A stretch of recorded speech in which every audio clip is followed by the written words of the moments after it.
Bonjour, avant de commencer cet épisode, je tenais tout d'abord à m'excuser pour la qualité visuelle de la vidéo. J'ai testé pour la première fois une plateforme d'enregistrement à distance. J'ai eu quelques petits soucis techniques, mais pas d'inquiétude, ça n'empêche en aucun cas d'apprécier le contenu de cette incroyable interview. Je t'en dis pas plus, je te souhaite un bon visionnage. Bonjour et bienvenue dans Les Dessous de l'artisanat, le podcast pour les artisans qui font transmettre et font perdurer l'excellence des savoir-faire à la française. Avant de démarrer cet épisode est en partenariat avec Créal West qui me soutient et qui aide à produire cette émission en mettant en relation les artisans membres du réseau. C'est une plateforme collaborative et un réseau professionnel situé dans le Grand Ouest, incluant la Normandie et la Loire-Atlantique, visant à aider les artisans à développer leur activité en mettant à disposition des outils et supports comme une base de données d'événements, un annuaire pour améliorer son référencement et plein de ressources super utiles pour développer son activité. Je te laisse découvrir l'étendue du champ d'action de Créal West en description de l'épisode et nous pouvons démarrer cet épisode avec la balletterie. Donc, je vais commencer par vous présenter, comme je vous disais précédemment. Donc, vous êtes situé à Roiville, en Normandie. Au-delà du mythique balai en bois, vous vendez aussi des pinceaux de clavier, des tapettes à mouches, des brosses à légumes, ce qui permet aussi de moderniser aussi le savoir-faire au-delà du balai. Vous avez repris l'entreprise de Monsieur Ducéré, c'est comme ça qu'on prononce? Monsieur Dussert. Et en fait, on ne l'a pas reprise. On a racheté ses machines. Mais lui, il était à la retraite depuis 8 ans. Voilà. Donc, c'était une entreprise éteinte, en fait. On a juste racheté ses machines. Il nous a appris la base pour faire un ballet classique. On a été en stage chez lui une dizaine de jours. Il nous a appris vraiment les bases. Et puis après, on a appris tout seul. On s'est débrouillé tout seul après. On est parti de zéro, en fait.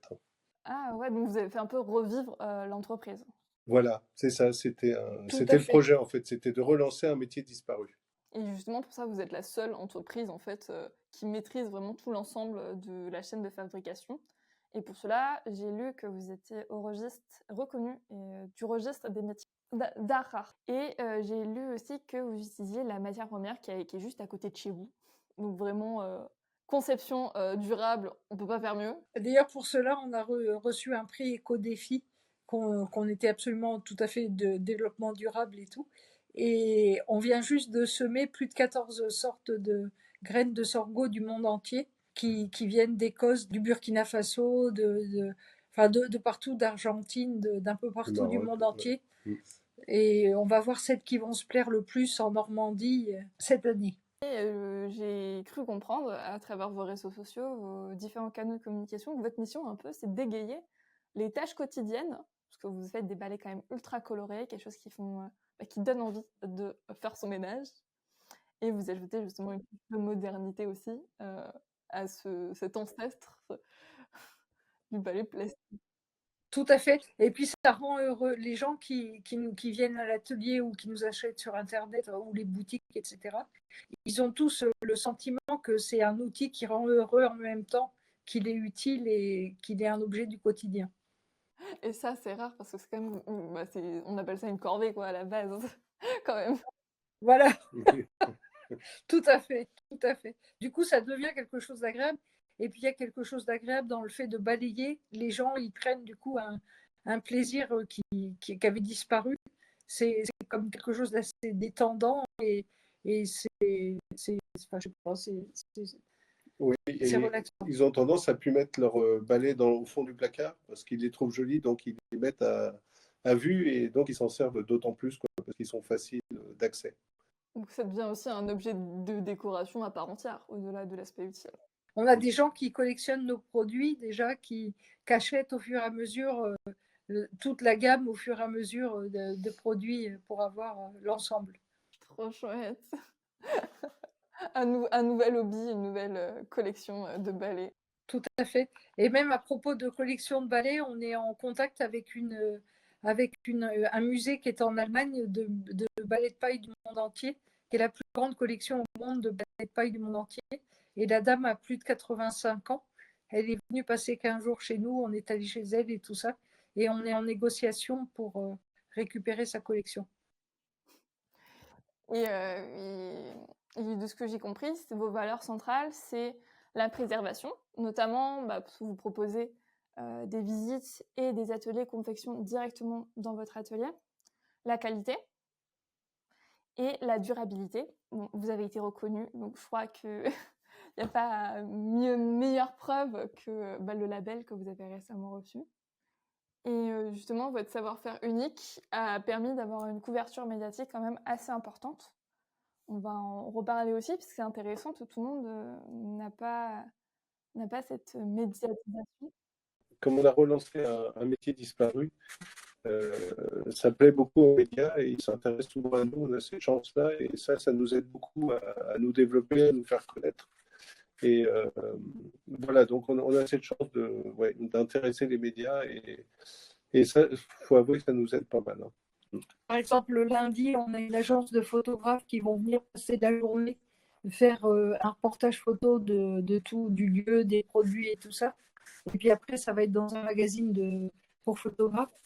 Et dans 15 jours, on a Silence à pouce, l'émission de Stéphane Marie qui vient passer la journée pour nous filmer et filmer la culture et nos produits et tout ça. C'est les médias qui viennent à vous? Oui, tout à fait. C'est Silence ça pousse qui nous a contactés déjà depuis 1 an. Ils ont un magazine papier. Ils avaient fait un reportage de 8 pages absolument magnifique sur nos produits et ils attendaient pour faire leur reportage télévisé. Et donc, ils nous ont contactés là, il y a quelques semaines en nous disant ça y est, c'est bon, on vient et on passe la journée avec vous. Et donc, tous les médias comme ça nous contactent.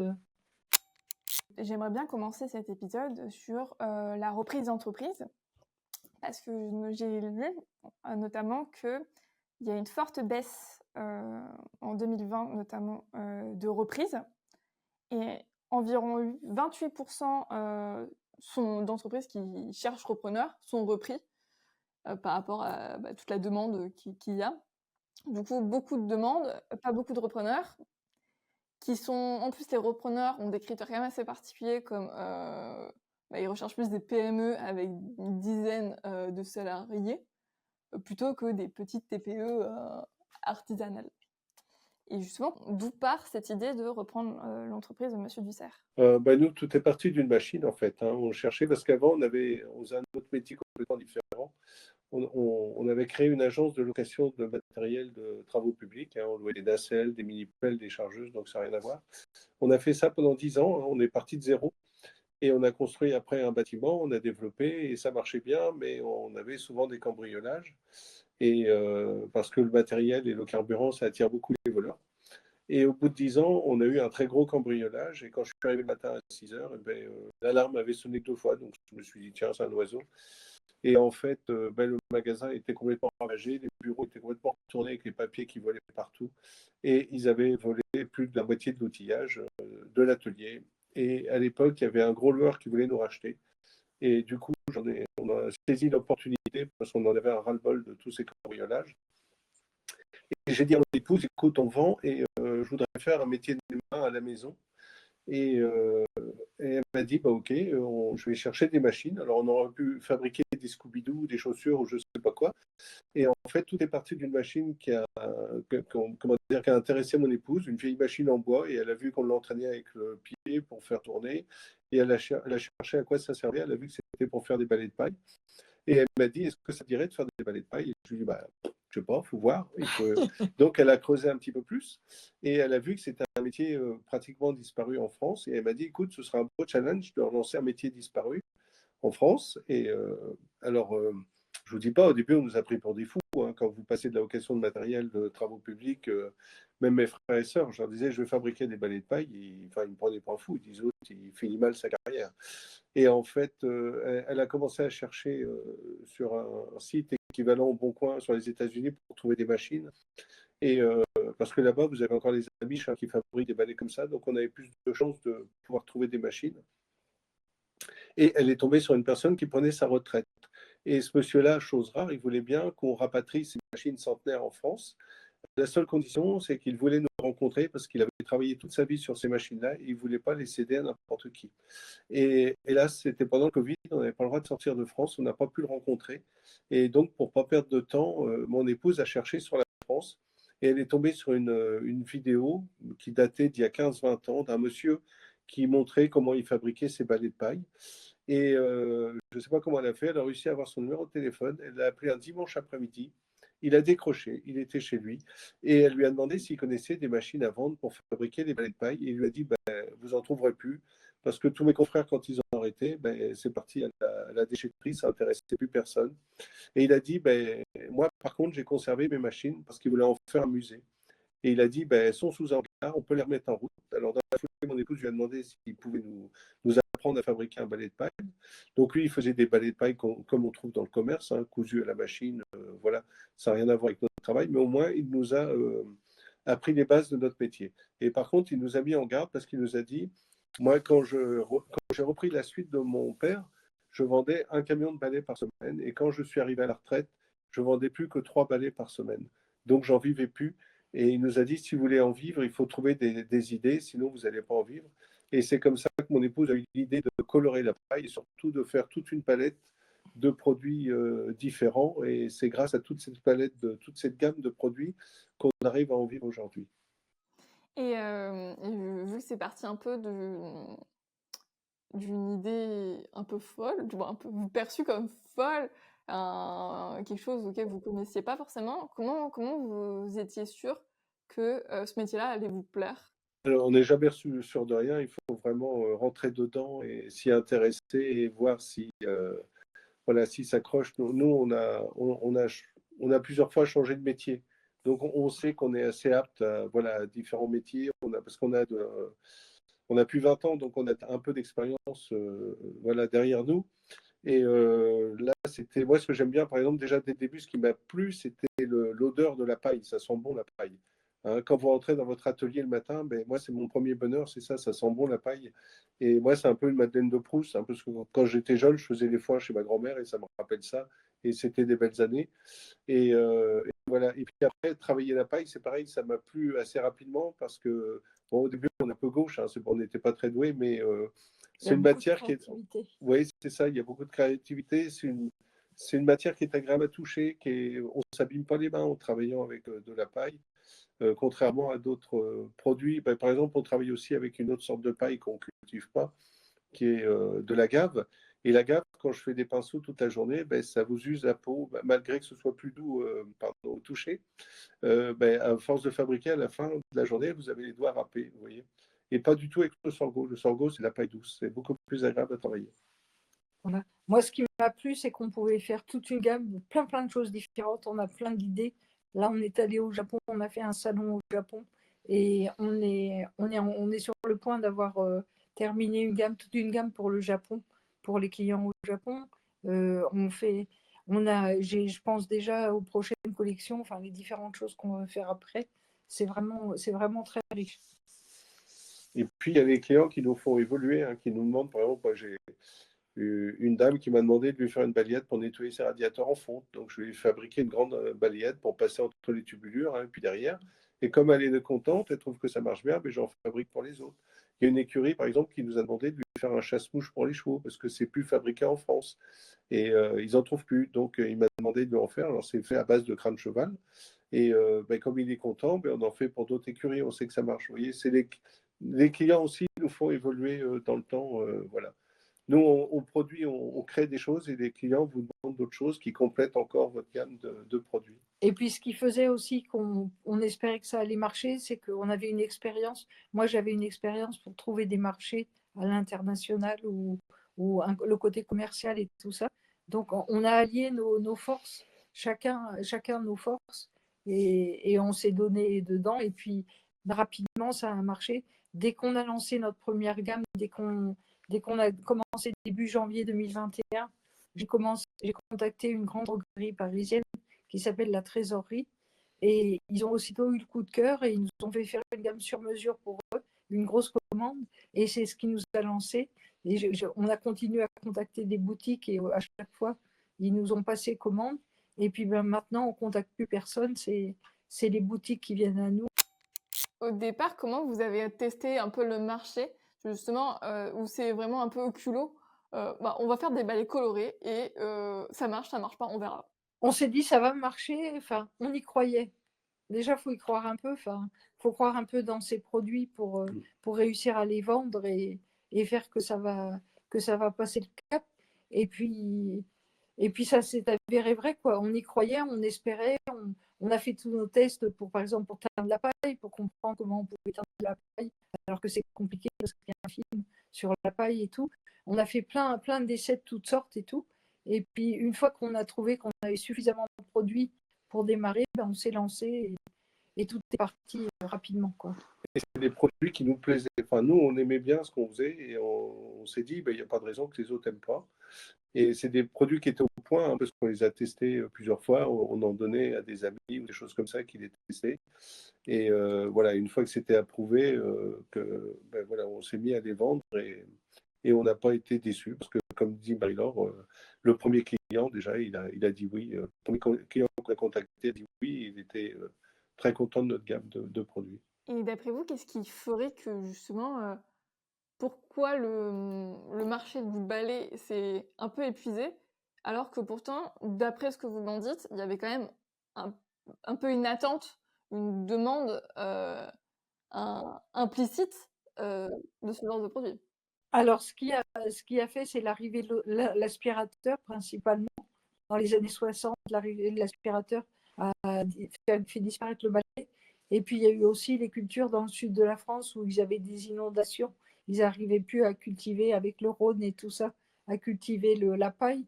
Et c'est les pays de l'Est, d'Europe de l'Est, qui ont commencé à prendre la concurrence avec des prix plus faibles et tout. Et du coup, ça a fait que toute l'industrie du sud de la France, des balais, a disparu complètement, quoi. Et il y avait des villages à l'époque, par exemple, où il y avait 3000 habitants et il y avait 400 ballettiers dans le village. Vous voyez, et il y avait des usines où ils fabriquaient, où il y avait, pardon, plus de 80 salariés à l'époque. Voilà, mais ça, c'était dans les années 1860. Même plus récent. Ouais, enfin, le Gros Roche, c'était 1860. Bon, après, ça a Ouais. duré jusqu'à avant-guerre et après-guerre. Qu'est-ce que vos clients, en tout cas, vous disent justement quand ils vous découvrent et qu'ils sont prêts à acheter un balai? Parce que c'est vrai que le balai en paille, en tout cas maintenant, aujourd'hui, on n'y penserait pas. Et pourtant, ça a l'air d'être attendu. Qu'est-ce qui fait qu'aujourd'hui, les gens achètent encore des balais en paille? Et quelle est un peu la différence que ça fait avec un balai plus classique?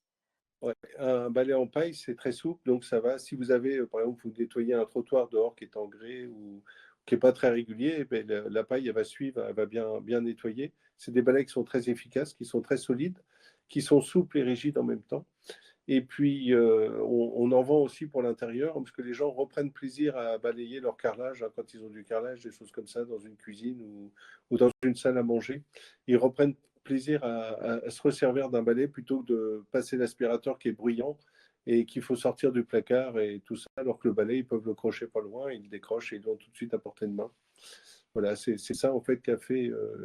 Et puis les gens ont connu ça dans leur jeunesse et ils sont contents de retrouver ce geste des grands-parents ou de leurs parents, hein, parce qu'autrefois tout le monde avait un balai de paille à la maison et les gens en fait sont contents de revivre ça, hein. Ils retrouvent une partie de leur jeunesse en retrouvant ce balai-là. Et ils trouvent ça très joli, enfin ce qu'on fait, ils adorent. C'est des produits naturels, hein, parce qu'il y a, par exemple, une étude à Paris qui a été faite sur des balais en plastique, comment dire, des balais pour les nettoyeurs de rue, et c'est des balais qui sont très efficaces, mais ils sont aperçus que ça perdait un petit peu de fibres à chaque balayage, et ces fibres-là partaient dans la Seine et partaient dans la mer et étaient ingurgitées par les poissons. Et donc, vous verrez qu'on va revenir de plus en plus aux balais de branches, aux anciens balais avec des branches en bois, hein, voilà, pour nettoyer dans les rues, hein. D'ailleurs, à Paris, maintenant, ça y est, ils sont revenus au balai en bruyère ou en paille. Et c'est fini les balais de plastique. À Rouen, à côté de chez nous, pareil, les balais sont en paille, enfin en paille ou en bruyère. Et à Dieppe aussi, plus près de chez nous encore, c'est pareil. Les balais sont devenus, ils quittent les balais plastiques. Et c'est pareil, un balai plastique qui est usé, si vous le laissez dans la nature, il va mettre des années à se dégrader. Si c'est un balai de paille qui est usé, ben, il va retourner dans son élément naturel et il va rien polluer. Donc aujourd'hui, les gens portent beaucoup d'importance à ça aussi. Qu'en soit, on vous prenait un peu pour des dingues. Au final, vous étiez un peu des précurseurs. Je reviens un peu à la reprise. Comment ça s'est passé un peu administrativement vis-à-vis de l'ancien propriétaire, l'image aussi de marque, comment ça s'est passé? Racontez. C'est très simple, nous on a juste racheté des machines, donc il nous a fait une facture pour ces machines. Et le nom, la balletterie, c'est nous qui l'avons créé. On a tout créé à côté, hein, donc ça n'a plus rien à voir avec ce que faisait Monsieur Dussert. Il n'avait plus de clients. Il n'avait plus rien, hein, donc nous, on a juste racheté les machines et il nous a appris les bases. Et pour vous donner une petite idée, lui, tout seul, il fabriquait 20 balais par jour. Et moi, j'en fabrique 4. C'est pas que je suis feignant, c'est que le travail n'est pas du tout le même. On travaille différemment. Moi, je travaille tout à la main. Voilà, que lui, il faisait plus.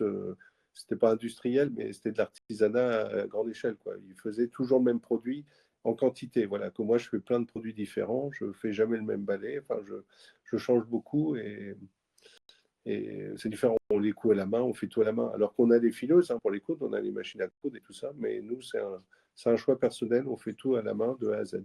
C'est des balais vraiment faits main 100%.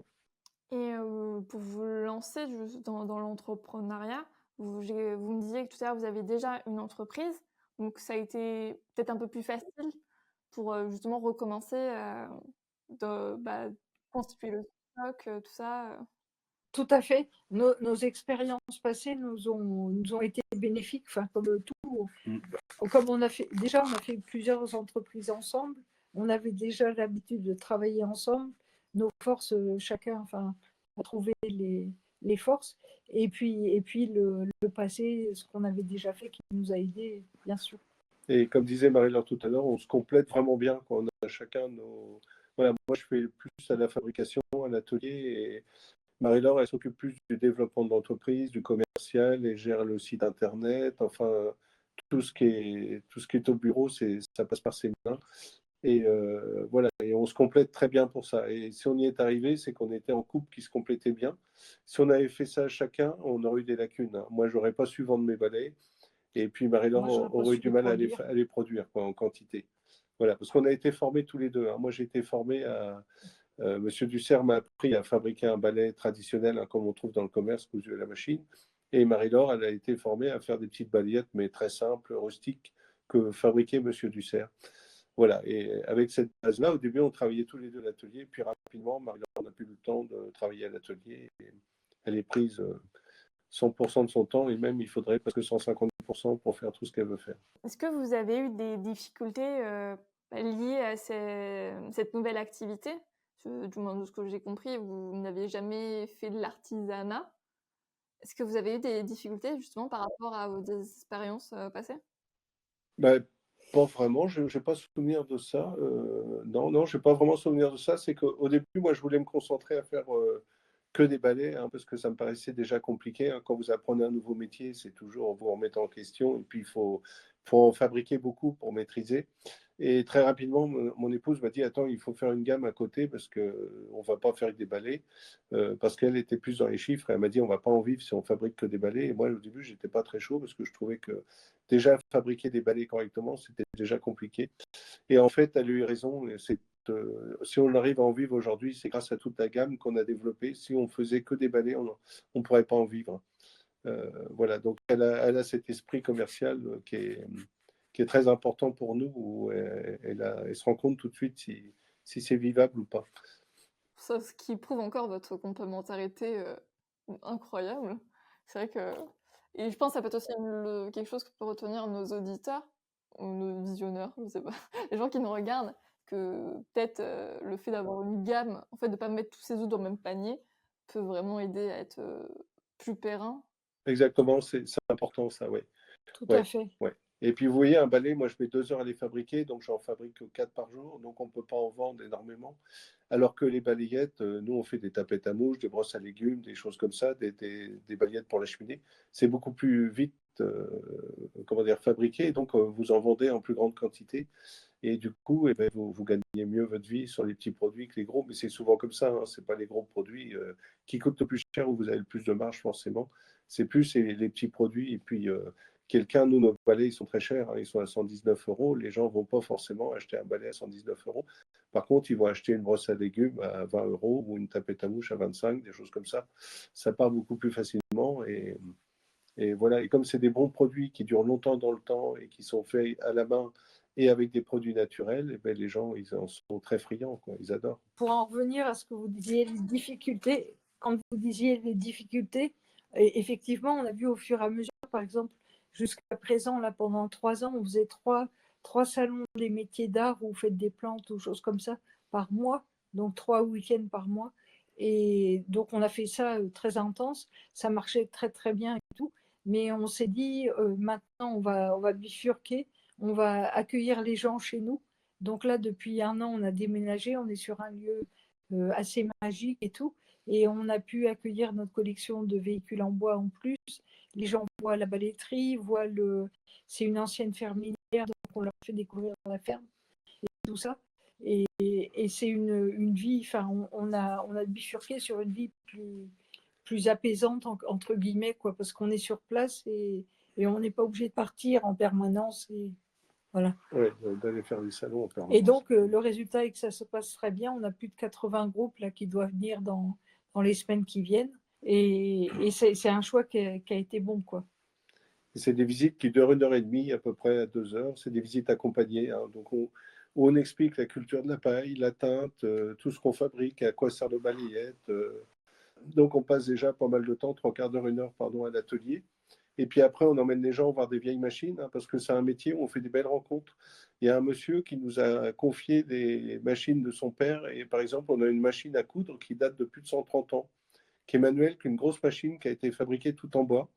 Et voilà, on a la chance dans ce métier de rencontrer des belles personnes qui nous confient le matériel de son papa, hein, qui est décédé il y a plus de 20 ans. Et je vous dis, la machine a plus de 130 ans. Voilà, on a récupéré toutes ces machines.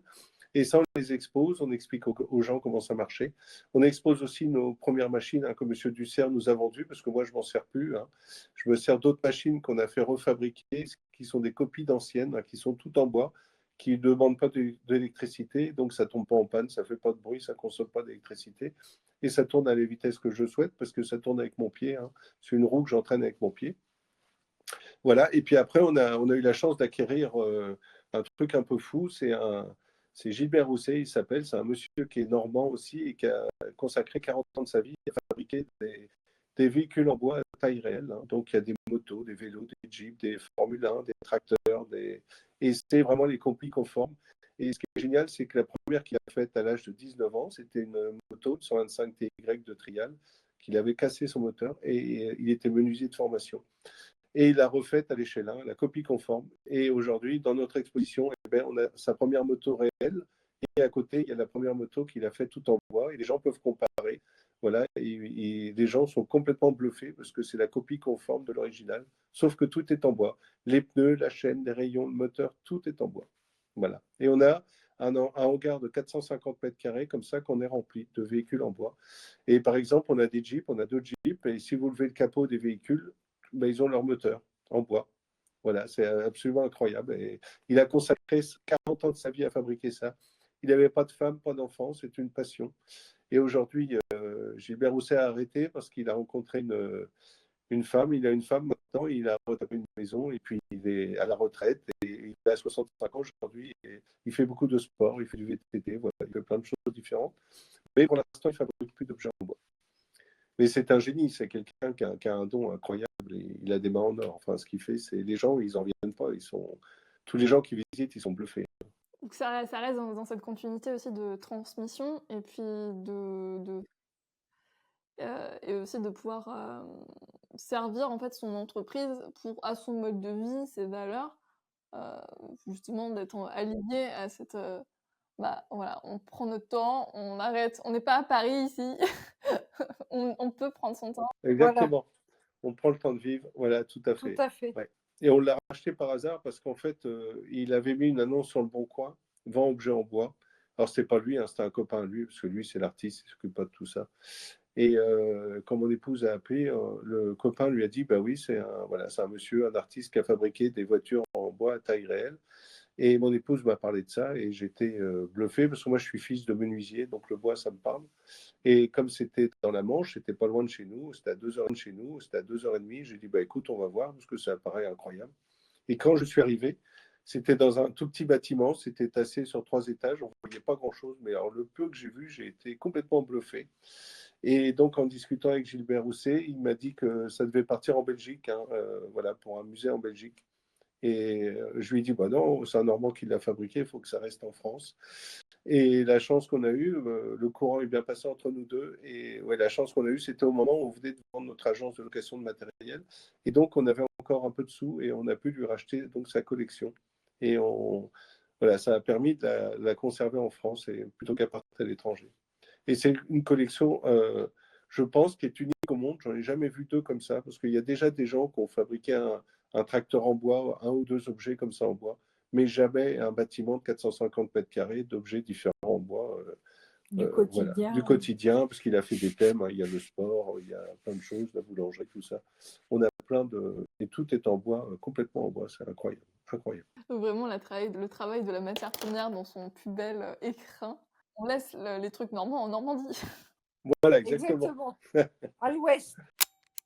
Revenons un peu à votre entreprise. Du coup, on parlait de la reprise, que ça s'est très bien passé, que vous avez pu aussi trouver votre rythme, notamment en arrêtant de faire tous ces salons, tout ça, et même ça a explosé vis-à-vis du marché qui était assez inattendu. Et j'avais envie d'aborder justement le côté rare de votre métier. Pour rappel, vous êtes le seul dans votre catégorie. Et vous êtes même reconnu du registre des métiers d'art rares de France. Comment on fait pour être reconnu de ce registre? Alors, c'est à l'INMA, c'est à l'Institut des métiers d'art de Paris. Et d'ailleurs, je crois qu'ils viennent de changer l'intitulé, ou je sais pas, il faut que je me renseigne d'ailleurs pour ça. Et c'était tout un tas de critères. Il fallait être dans les métiers d'art rares reconnus. Enfin, il y a un registre à Paris des métiers d'art rares de France. Et donc, on faisait partie de la catégorie de vannier, parce que c'est une sous-catégorie du métier de vannier. Et le métier vannier était reconnu métier d'art rare de France. Et avoir un savoir-faire, avoir des pièces de création, enfin, il y avait c'était tout un cheminement, tout un dossier à remplir qui a pris du temps, qui a été présenté en commission et tout ça. Et au final, ils nous ont dit, ben voilà, vous faites partie vous avez le label métier d'art rare de France. Ça fait partie de mon travail, des différentes choses qui arrivent tous les jours, des dossiers, des choses à remplir, des partenariats, enfin différentes choses, quoi. Et bien sûr, on a le Made in France et puis on est aussi artisan d'art. Hein. Depuis 6 mois, on est artisan d'art. On est reconnu artisan d'art. À la Chambre des métiers À la aussi. Chambre des métiers, oui. Et qu'est-ce que ces labels, en tout particulier celui des métiers d'art rares, vous apportent vis-à-vis de votre public ou de votre entreprise, peut-être pour vos partenaires? Pour vous donner un exemple, on est allé au Japon, je ne sais pas si vous êtes au courant, en février. On a fait un salon des métiers d'art à Tokyo. Et en fait, on avait un journaliste du Figaro qui avait fait une interview, qui avait fait un article sur nous il y a un peu plus de 2 ans. Et quand il nous avait rencontrés, il nous avait dit il faut absolument que vous alliez vers le Japon parce que vos produits devraient plaire aux Japonais. Enfin, voilà. Et donc, j'avais contacté un salon à Tokyo réputé de métiers d'art, et ils ont eu le coup de cœur pour ce qu'on faisait. Et ils nous ont, notre registre de métiers d'art rare de France les a particulièrement intéressés. Et ils nous ont mis au milieu, il n'y avait que 40 exposants. Et c'était que des mémoires vivantes, vous savez, des Japonais, qui sont les mémoires vivantes de savoir-faire ancestraux, qui étaient là, donc dans différents corps de métier. Et j'avais jamais accepté une entreprise étrangère parmi eux.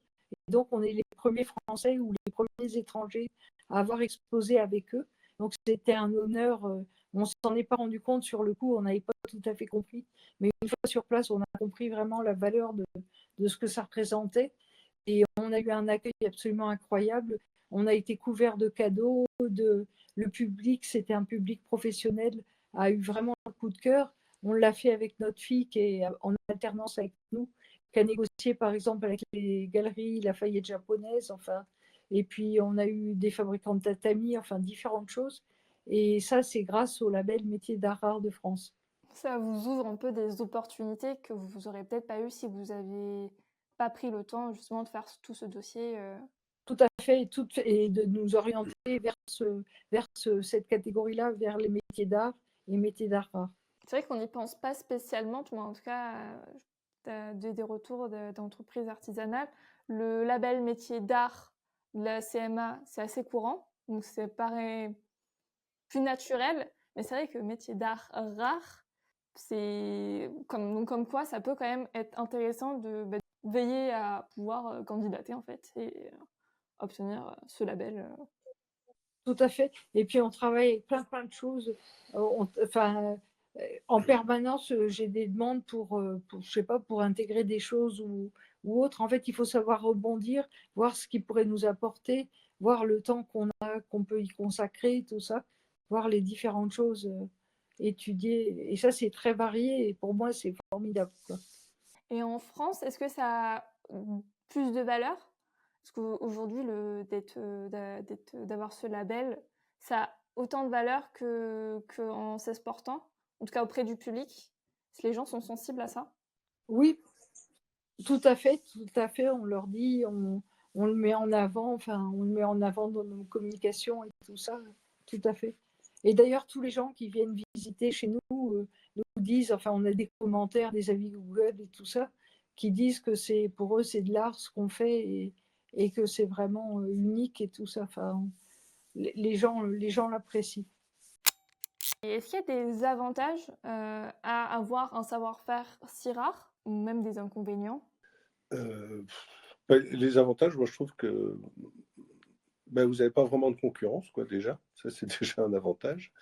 Et puis, l'autre avantage, c'est que vous pouvez être créatif, hein. C'est-à-dire que vous pouvez toujours inventer une nouvelle forme de balayette ou une utilité quelconque.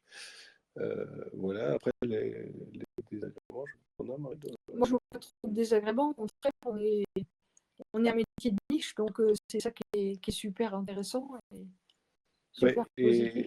et je pense que ça fait partie des métiers de passion, hein, parce que c'est des métiers où il faut vraiment être passionné, hein, faut travailler pour le. C'est un peu primaire ce que je veux dire, mais c'est travailler pour le travail, c'est-à-dire pour la création que vous faites. Il faut consacrer beaucoup de temps, parce qu'il y a beaucoup de réflexion aussi. Il n'y a pas que du travail manuel, hein, il y a toute une partie de réflexion. Et quand vous sortez des nouvelles formes de paillettes, il y a une mise au point à trouver aussi, des fois, il y a des nouvelles idées, voilà. Et on fait aussi, par exemple, on fait des dessins aussi avec la paille, hein, on passe la paille par-dessus notre fil, et c'est un petit peu comme sur la base de la broderie, on arrive à faire des dessins différents. Et tout ça, ça demande beaucoup de temps. Donc, c'est des métiers, il ne faut pas trop compter son temps. Il ne faut pas vouloir faire 8 heures par jour, hein. C'est vraiment des métiers de passion, et comme beaucoup d'artisanat, hein. Et donc, c'est pas rémunéré non plus à sa juste valeur, hein, parce que si vous reportez tous les coups, voilà. C'est des métiers de passion, hein. C'est pas des métiers, si vous voulez vous enrichir, il ne faut pas faire un métier manuel. Mais par contre, si vous prenez beaucoup de plaisir à travailler, le temps, vous ne le comptez même pas, parce que pour vous, c'est pratiquement du loisir, c'est plus la même forme de travail, hein. C'est pas, voilà. On ne va pas pointer à l'usine à telle heure le matin. C'est comme ça. Nous, on n'a pas vraiment, on a des horaires fixes pour les visites, mais sinon, on n'est pas. Voilà, si un soir je suis fatigué, je peux arrêter à 18h, et puis si je suis parti, je peux travailler jusqu'à 21h, 22h, ou commencer à 4h du matin, hein, si on a besoin, si on a des grosses commandes. Voilà. C'est comme ça. Il y a beaucoup de temps à consacrer, mais si on le fait dans le bonheur, c'est pas un problème. On n'y pense même pas autant. Voilà, c'est pas du tout la même réflexion quand on peut être salarié en disant, il est 18h, j'arrête mon travail. Je suis payé pour travailler jusqu'à 18h, donc je vois pas pourquoi j'en ferais plus. Que quand vous êtes à votre compte et que vous créez, et qu'en plus vous aimez ce que vous faites, le temps, peu importe. C'est pas, voilà, c'est pas un problème.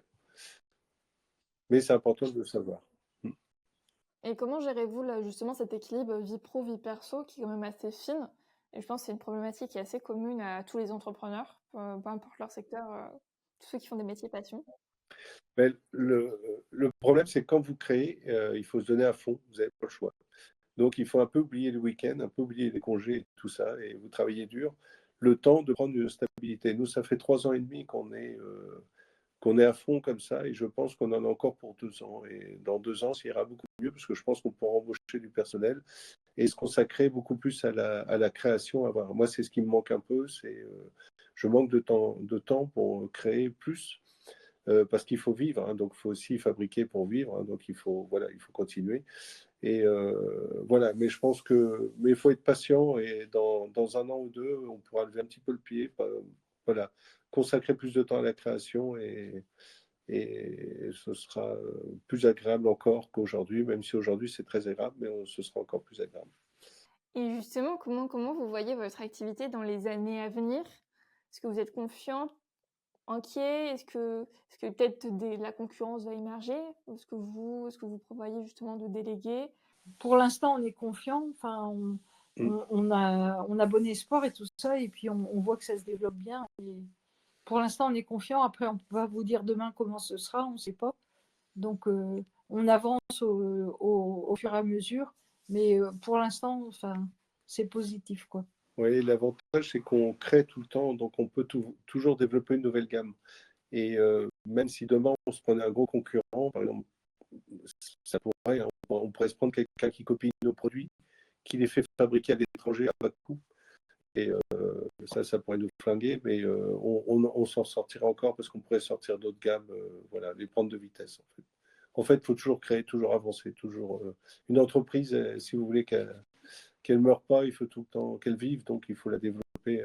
Vous êtes contraint un petit peu à la développer, à sortir toujours des nouveaux produits. Et même si de toute façon vous aviez la concurrence d'un gros groupe qui se met à copier vos modèles, vous avez quand même votre valeur ajoutée quand même énorme. Oui, tout à fait, oui, oui, parce que nous, tout est fait de la main. Ça vaudra jamais la qualité de ce que vous faites. Non, exactement, je suis d'accord avec vous. Quel est l'avenir pour le secteur? Comment vous le voyez? Nous, on est très, très confiants hein, parce qu'on a énormément de demandes et on n'arrive pas à répondre d'ailleurs à la demande. Hein. C'est pour ça qu'on envisage de se faire aider et d'embaucher des gens d'ici 1 an ou 2. Et puis surtout, on voudrait que notre savoir-faire, ce qu'on a relancé, perdure, hein, qu'après nous, ça ne disparaisse pas, ce serait dommage, quoi. Mais on a énormément de demandes, et puis que ce soit en France ou à l'étranger, donc pour l'instant, nous, on ne se tracasse pas pour l'avenir. Hein. On est très confiants, très confiants. Et c'est quoi le regard vis-à-vis du public de, par rapport à votre activité? Est-ce qu'il y a un travail supplémentaire à fournir? Non, parce que nos produits parlent d'eux-mêmes, en fait, et les gens, ils sont emballés déjà, on joue sur les couleurs, tout ça, donc dès qu'ils rentrent dans notre atelier, ils sont, waouh, ils ont un petit peu le coup de foudre, enfin, ils trouvent ça super, et puis qu'on ait relancé un métier disparu, qu'on l'ait modernisé, voilà, et puis quand on leur explique toute notre gamme de balayettes, ils n'en reviennent pas qu'on peut décliner sur autant de choses différentes, sur d'utilité, voilà, on a peut-être, je ne sais pas en mémoire, mais on a peut-être une 50 gammes de balayettes différentes qui ont chacune leur utilité. Vous voyez, on arrive à décliner comme ça plein de choses. Et tout ça, ben, ça leur plaît. Enfin, voilà, et puis tout est fait à la main, tout est comme autrefois. On a relancé un métier manuel et c'est voilà. Et puis alors, les gens, ils trouvent ça très honorable et très courageux et ils trouvent que le résultat est là. Donc ils sont conquis en règle générale quand ils viennent nous voir. Je trouve que ça c'est très gratifiant parce que c'est un métier où vous avez des compliments en permanence et ben, ça vous encourage à continuer et puis à faire autre chose et puis à développer, à trouver des nouvelles idées. Voilà, parce que et puis c'est un métier où même si on est en retard sur les commandes parfois, les gens ne nous en veulent pas parce qu'on leur explique que ben, c'est fait à la main et que là, on a perdu du temps parce qu'on avait beaucoup de commandes et puis que ben, ça va venir quand ça va venir, mais on fait le maximum. Donc les gens, quand c'est comme ça, même ceux qui râlent un petit peu au téléphone en disant mais j'attends toujours ma commande, et je leur dis ben, vous l'aurez la semaine prochaine parce que j'avais une grosse commande, je suis désolé. Ils m'ont dit non, non, mais vous tracassez pas, je comprends si c'est fait à la main et tout. Il n'y a pas de souci. Donc c'est un métier qui est assez zen pour ça. Hein. Parce que nous, on a eu d'autres professions avant où vous avez les gens qui râlent pour un oui ou pour un non, ils ne sont jamais contents, même si vous faites le maximum. C'est comme ça, hein, le commerce, il y a toujours des gens, des râleurs, des gens qui ne sont pas contents. Bon, des fois, on ne fait pas toujours tout bien non plus, ça peut arriver, hein, Mais voilà, nous c'est un métier vraiment où les gens, voilà, comme ils voient qu'on est passionné, ils voient qu'on donne tout pour ce métier-là, et ben, ils nous en sont très reconnaissants, ils adorent nos produits, ils adorent voilà, l'ambiance que ça crée, et ainsi de suite. Et voilà. Et puis, c'est pareil, ceux qui viennent à la visite, quand on leur explique notre parcours, notre démarche, les produits qu'on fait, tout ça, ben, ils repartent, ils sont enchantés. Même ceux qui, au début, il y a des gens qui nous disent, bah, écoutez, moi, visiter une balletterie, ça m'a inspiré. Et puis, c'est pareil, ceux qui viennent à la visite, quand on leur explique notre parcours, notre démarche, les produits qu'on fait, tout ça, ben, ils repartent, ils sont enchantés. Même ceux qui, au début, il y a des gens qui nous disent, bah, écoutez, moi, visiter une balletterie, ça m'a inspiré pas trop, moi, les ballets. Et quand ils repartent, et ben, ils m'ont dit, écoutez, là, franchement, vous m'avez appris plein de choses, c'est passionnant, votre métier, je ne pensais pas que vous pouvez faire autant de choses avec de la paille.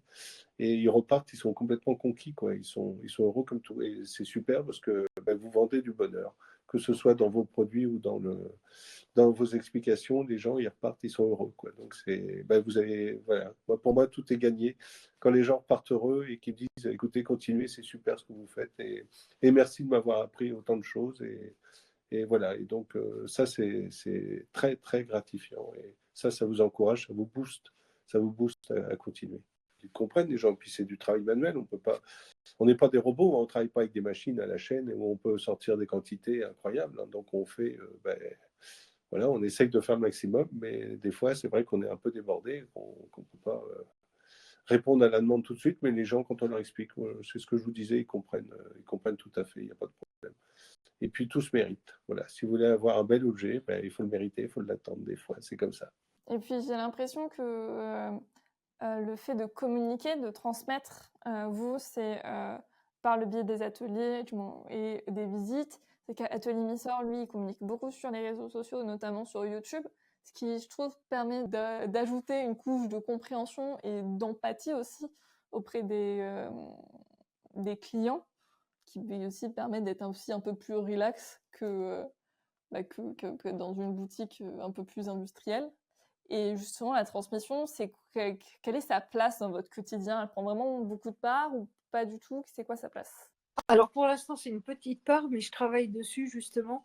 Je suis en train de nous référencer déjà sur Weekendoo, enfin, que vous connaissez peut-être, sur les sites à l'étranger comme TripAdvisor, Get Your Guide, Booking et tout ça, Booking Experience, enfin sur plein de choses, Airbnb, enfin sur plein de moyens pour que les gens viennent et puis participent aux ateliers et qu'on accueille. Alors moi je parle couramment anglais, de l'espagnol et puis un peu d'allemand. Et donc ben, on peut accueillir un public venant de partout, des touristes en vacances ou des gens du coin. Enfin, en fait, on intéresse aussi bien les gens en local que les gens plus éloignés qui sont de passage. Et par exemple, quand un groupe visite, il y a toujours quelques personnes dans le groupe qui nous disent, mais il faut absolument que je vous amène mes enfants et tout, je vais revenir avec eux, ils vont visiter, voilà. Donc le bouche à oreille fonctionne très bien pour le moment.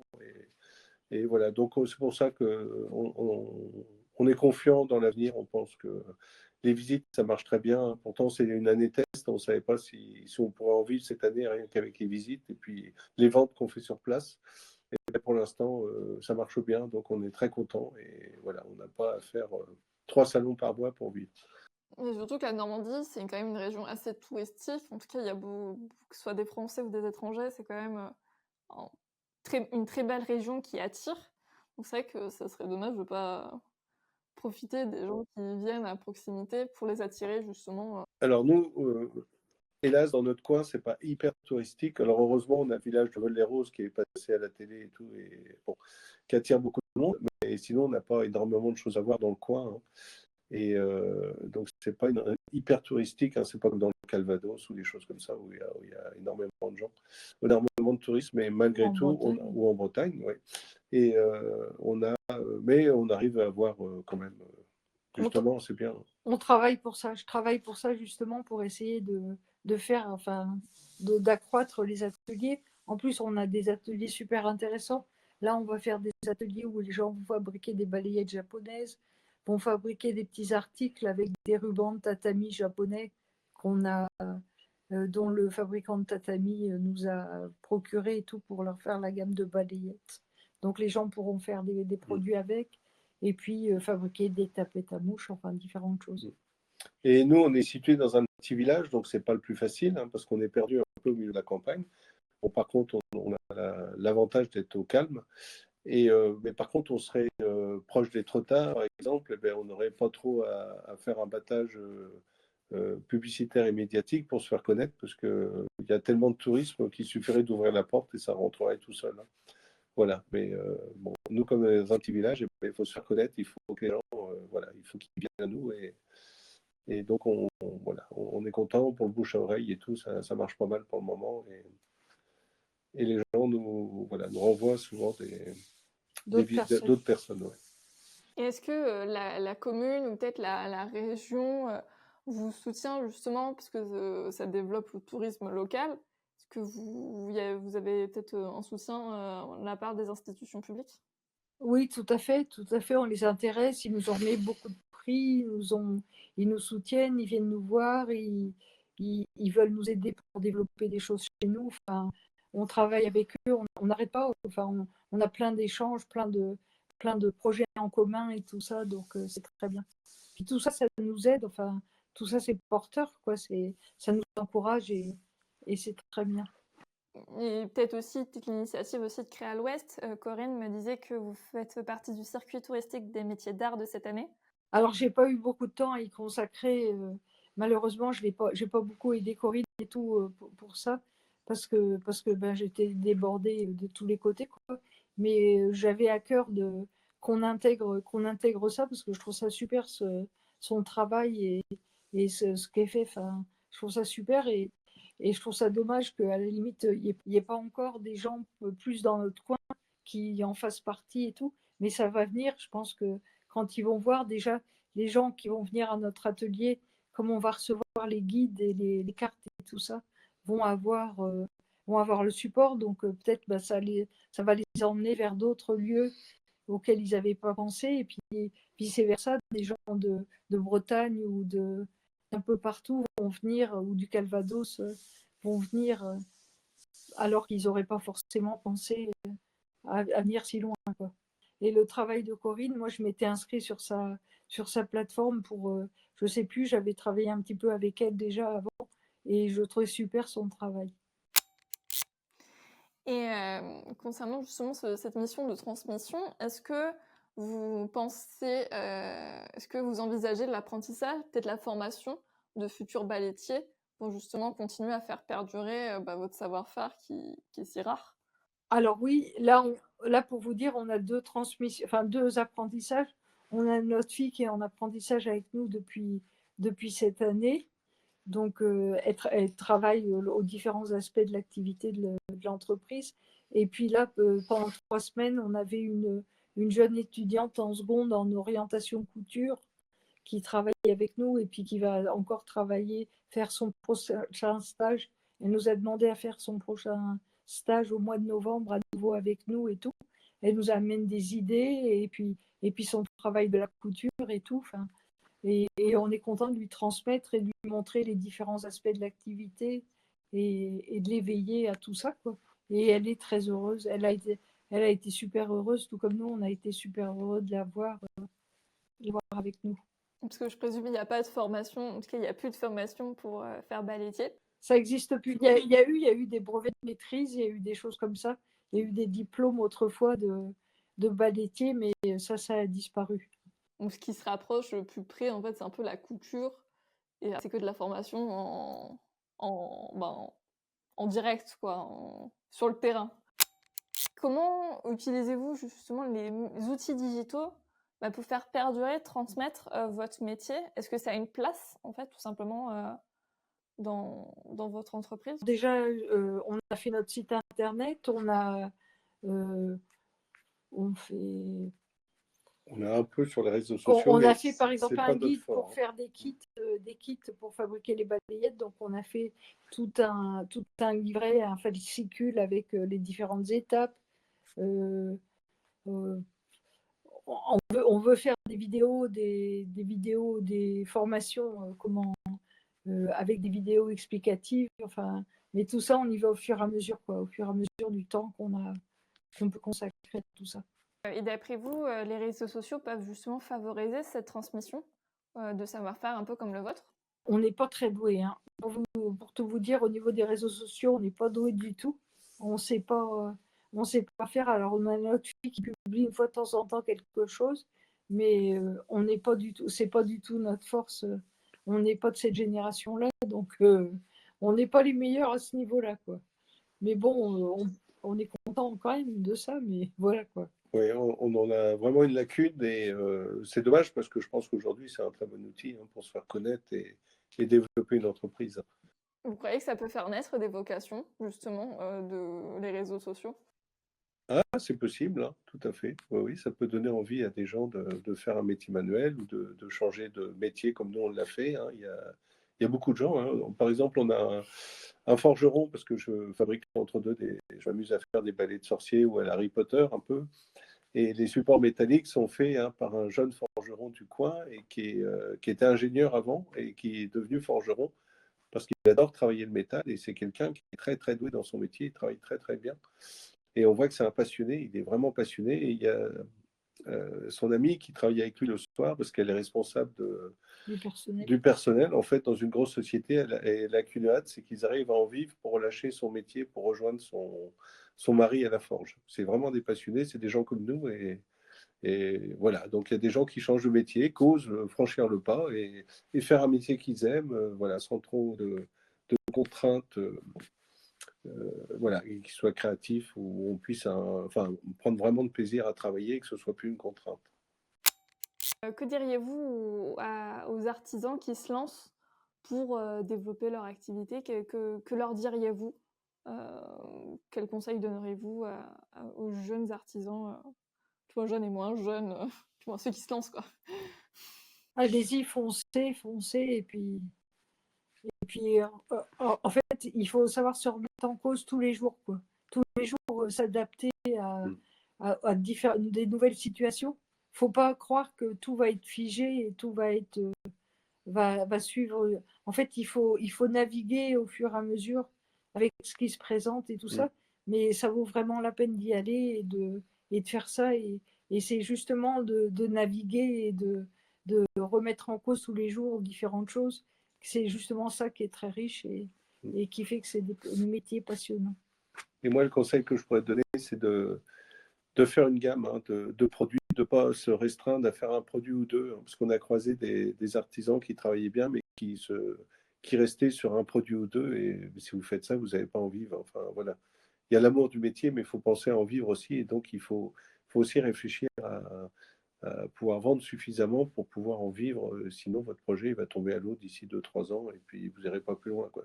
Donc c'est dommage, parce que vous avez donné beaucoup d'efforts, et donc, il ne faut pas hésiter à faire, voilà, à se diversifier un petit peu, à faire toute une gamme. Et voilà, et puis après, ça devrait marcher. Il n'y a pas de raison. Si vous travaillez bien, si vous faites des produits avec passion, vous y arriverez forcément. Et puis avec acharnement. Alors, par contre, il faut savoir qu'il faut consacrer beaucoup de temps au début. Les 3 premières années, c'est dur, parce que vous y consacrez beaucoup de temps. Mais comme je vous disais, quand vous aimez, ben, vous ne comptez pas, c'est pas grave. Voilà, c'est comme ça. Du coup, si je devais un peu résumer notre entretien, en tout cas sur un peu des checkpoints un peu pratico-pratiques pour les auditeurs, ils peuvent retenir que faut oser, faut pas avoir peur, même si on est un peu pris, tu vois, vu un peu mal, notamment vis-à-vis du fait que vous aviez quand même bien fait de parier sur le secteur de la balletterie, alors que c'était un secteur un peu mort, tu vois, qui était en cours de décès en France, et vous y avez cru. Et du coup, ça peut être un deuxième point, d'y croire en fait, tout simplement, de croire en son produit. De pas mettre tous ses œufs dans le même panier, voilà, comme vous le disiez, de pas compter sur que 2-3 produits, mais vraiment d'avoir un ensemble de gamme en fait, qui permet de toucher un ensemble de personnes et qui peut même après être fidélisé justement par le reste de la gamme. De pas hésiter à prendre le temps de faire des dossiers de labels pour être reconnu des labels, ce qui peut, parce que ça permet d'ouvrir à des opportunités. Le marché international, on n'a pas trop parlé, mais c'est vrai que ça peut être une piste de développement auquel on pense pas tout le temps, on n'ose pas forcément, et pourtant, c'est quelque chose qui peut être très intéressant et qui peut même quelque chose à développer pour faire rayonner aussi les savoir-faire français à travers le monde. Oui. Pour nous, ça a été, excusez-moi, je vous interromps. Pour nous, ça, le côté international est super intéressant et très très riche. Et de toute façon, quand on aime, on compte pas. Donc, de partager, on partage tous avec passion et justement de mettre en place des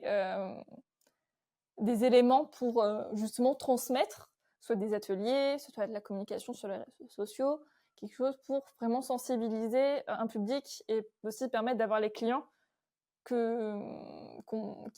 attirent en fait le produit, du moins qui correspond un peu au produit, au mode de vie, au mode de consommation et des valeurs en fait défendues en fait dans son entreprise et qui permet d'avoir aussi une souplesse et moins de stress vis-à-vis de la satisfaction client. Ouais, et puis de s'accrocher et d'y croire voilà, même si on prend un petit échec au début, ben, faut s'accrocher. Un échec fait pas les autres, hein, et on peut s'améliorer au fur et à mesure. Et si on y croit, faut pas lâcher, il faut y aller. Et je pense, hein. Voilà, il faut pas baisser les bras à la première difficulté qu'on rencontre, parce qu'il y a forcément des difficultés, hein, qui vont se cumuler au début. Mais tout le monde a connu ça, hein. Tout chef d'entreprise qui a créé son entreprise a eu des difficultés et c'est normal, hein. À part si vous montez une start-up et puis que ça part au quart de tour et puis que bon, ben là vous avez beaucoup d'aide et puis beaucoup d'argent, donc c'est différent. Mais voilà, dans l'artisanat, si vous faites des bons produits, vous y croyez, voilà, vous allez arriver à les vendre forcément. Voilà, mais il ne faut pas négliger le côté commercial, hein. Ça, c'est quand même important parce qu'il y a des gens ouais, il y a des gens qui ont des mains en or, mais qui ne savent pas vendre leurs produits, et ça, c'est dommage, hein. Et nous, là-dessus, on se complète très bien, hein. C'est l'avantage qu'on a des deux, hein. C'est que voilà, c'est plus facile quand chacun a sa corde, hein, de son côté. Et c'est sûr que c'est tout de suite plus facile pour développer une entreprise. Ça, c'est important. Et puis aussi un point peut-être que les auditeurs peuvent retenir, c'est aussi de ne pas hésiter à toquer aux portes. C'est quelque chose qui revient souvent sur votre parcours en fait. Justement, vous êtes allé chercher les gens pour aller être reconnus des labels, pour pouvoir travailler avec les communes, pour pouvoir faire du tourisme, développer le tourisme, pour vos ateliers notamment, vos visites. Et ça, c'est quelque chose que vous prenez l'initiative, quoi. Vous attendez pas qu'on vienne vous chercher. Ça, c'est quelque chose aussi, je pense, être important à retenir. Merci beaucoup pour cet entretien. Est-ce que vous avez une actualité, quelque chose à promouvoir éventuellement aux auditeurs? Qu'est-ce que c'est le moment de faire votre pub? On développe beaucoup les visites. Oui, les cette visites année, à l'entreprise, aussi bien de la collection de la paletterie que de la collection de l'art du bois. Et puis, à partir de cet été, on va développer les ateliers encore plus et également où les gens pourront venir fabriquer et mettre la main à la pâte. Pour réserver tout ça, c'est sur notre site, on peut réserver déjà les ateliers et on va en rajouter d'autres et on va être visible sur différentes plateformes et tout ça, ça va être connu. Très chouette. Je mettrai le lien en description pour que les gens puissent aller voir et potentiellement aussi réserver leur petite visite. Merci beaucoup d'avoir écouté. Je vous mets toutes les infos en description et moi je vous dis à très vite sur les internets.